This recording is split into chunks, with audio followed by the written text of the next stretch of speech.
కేసీఆర్ అంటున్నాడు కాంగ్రెస్ వస్తే రైతు బంధు బంద్ అవుతుందని. ఎందుకు బంద్ అవుతుంది? మేమేమన్నా దివానగాలమా? మాకేమన్నా జమాత్ లేదా? అడుగుదాం ఒకసారి. మరి అప్పుడు ఏమన్నాడు? రైతు బంధు ఆపిన దివానాగాడు ఎవడు? రైతు బంధు ఆపిన దివానాగాడు ఎవడు? మరి ఇప్పుడు అన్నాడు కదా ఆయన దివానాగాళ్ళమా మేము బంద్ చేస్తామా అన్నాడు. నేను అడుగుతున్నా ఇవాళ, అరే హౌలా, అరే దివానా ఎందుకు బంధు పెట్టినవరా? రైతు బంధు నీ అయ్య సొమ్మ, నీ అబ్బా సొత్తా? నీ సమాధానం చెప్పాలి. ఇవాళ 3 సార్లు రైతు బంధు కొట్టిన దివానాగాడు ఎవడు? ఎవడు? నేను ఎవడతలేదు తమ్మి. రైతు బీమాను బొందబెట్టిన హౌలాగాడు ఎవడు? 2 లక్షల రుణమాఫీ చేయని దివానాగాడు ఎవడు? 500 బోనస్ ఎగ్గొట్టిన ధోకేబాజ్గాడు ఎవడు? పంటలు కొనుగోలు చేయని బట్టెబాజ్గాడు ఎవడు? పక్కాన కేసులు పెడతాడా? కేసులు కాకపోతే మన అయ్యా ఏం పెట్టుకుంటాడో పెట్టుకోమని దేఖలేండి.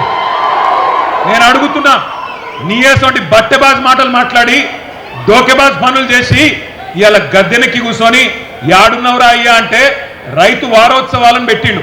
ఈయననేమో ఢిల్లీలో పోయి పండుకున్నాడు. ఎవరు? రేవంత్ రెడ్డి. ఎక్కే విమానం దిగే విమానం తప్ప పీకింది ఏమున్నది? 69 సార్లు పోయిండు ఢిల్లీకి. 69 పైసలు తెచ్చినవా?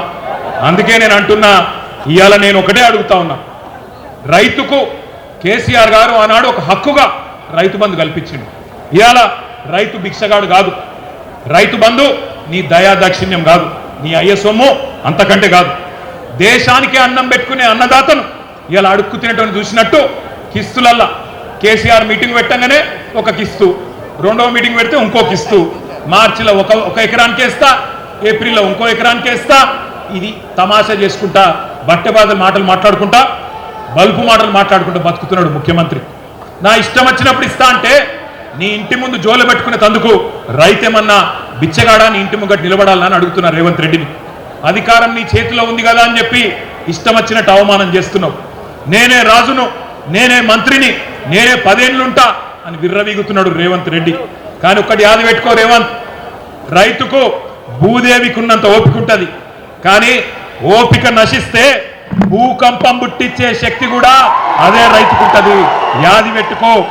నాగళ్లతోని పొలాలను దున్నడం కూడా తెలుసు, నాగలి తిరిగేసి కాంగ్రెస్ వాళ్ళను ఊరూరా ఉరికిచ్చి కొట్టడం కూడా అదే రైతుకు తెలుసు అనే మాట నేను గుర్తు చేస్తున్నా. ఆ రోజేమో కేసీఆర్ ఉన్నప్పుడు రైతుల ఖాతాల్లో టింగు టింగు అనుకుంటే బ్రహ్మాండంగా పైసలు పడుతుండే. ఇవాళ ఎక్కడ పడుతున్నాయి ఎరికేనా పైసలు? రాహుల్ గాంధీ ఖాతాలో పడుతున్నాయి టకీ టకీ టకీమని. ఢిల్లీలో మాత్రం మంచిగా పడుతున్నాయి.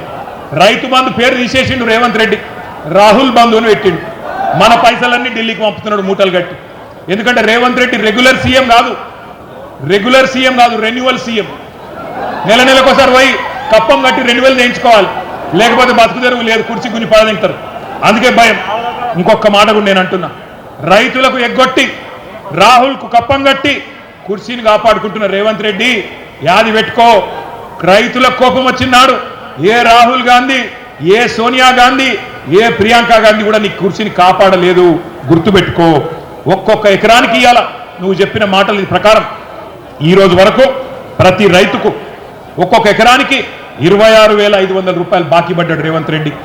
అట్లాగే మొత్తం రైతన్నలందరూ లెక్క తీస్తే రాష్ట్ర వ్యాప్తంగా 30,000 కోట్లు బాకీ ఉన్నది. నేను ఒకటే అంటున్నా, ఇది నియంతలను ఉరికిచ్చిన గడ్డ, ఓరుగల్లు గడ్డ. ఇక్కడ మీ అందరికీ తెలుసు, ఆనాడు నిజాంను ఉరికిచ్చిండ్రు. బండెనుక బండి కట్టి 16 బండ్లు కట్టి ఏ బండ్ల కొడతావు కొడుకో అని పాడిన పాటలు అందరి చెవులలో మారు మోగుతున్నాయి. ఒక చాకలి ఐలమ్మ, ఒక దొడ్డి కొమరయ్య స్ఫూర్తితో ఉన్న గడ్డ ఓరుగల్లు. నువ్వెంత, నీ కాంగ్రెస్ ఎంత, మా రైతులు తలుచుకుంటే అనే మాటను విజ్ఞప్తి చేస్తా ఉన్నా.